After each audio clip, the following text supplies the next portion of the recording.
رحمۃ اللہ وبرکاتہ۔ آج میں آپ کے سامنے ایک اسٹوری پیش کرنے جا رہا ہوں۔ ایک بادشاہ تھا، اس کے 3 بیٹے تھے۔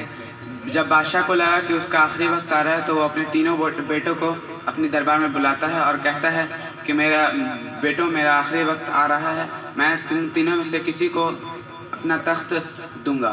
تو سبھی بیٹوں نے ایک ساتھ کہا کہ آپ جس کو چاہیں اسے دے دیں۔ تو بادشاہ نے کہا کہ نہیں، میں تم تینوں سے ایک امتحان لوں گا۔ تو بیٹا نے کہا جی بتائیے۔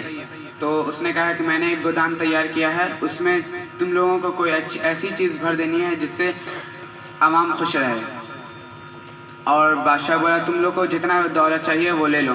اس کے بعد تینوں بیٹا الگ الگ جگہ چلا جاتا ہے۔ 1 ماہ بعد واپس آتا ہے تو بادشاہ ان تینوں کے آنے پر جشن کرواتا ہے اور عوام کے سامنے اپنے بڑے بیٹے سے پوچھتا ہے بتاؤ بیٹا تم نے کون سی ایسی چیز لائی عوام کے لیے؟ تو اس نے اپنے جیب سے 1 مٹھی اناج نکالا اور کہا میں نے اناج لایا ہے، اس لیے کیونکہ میں جہاں بھی گیا وہاں اناج کی بہت زیادہ قلت تھی۔ اس کے بعد پھر دوسرے بیٹے سے پوچھا بتاؤ بیٹا تم نے کیا لایا؟ تو اس نے کہا کہ میں نے دولت لایا ہے، میں جہاں بھی گیا تو وہاں دولت کے سوا اناج نہیں تھا۔ اس کے بعد تیسرے بیٹے سے پوچھا گیا تو اس نے کہا کہ میں روشنی لایا ہوں۔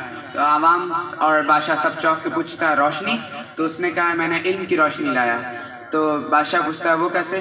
تو اس نے کہا کہ میں علم کی روشنی سے لایا ہوں کہ اگر ہم علم نہیں حاصل کریں گے تو ہمارے پاس دولت نہیں آئے گا، اور دولت نہیں آئے گا تو پھر اناج نہیں آئے گا۔ اس کہانی سے ہمیں یہ سیکھ ملتی ہے کہ ہمیں علم کے سوا کچھ نہیں مل سکتا۔ شکریہ۔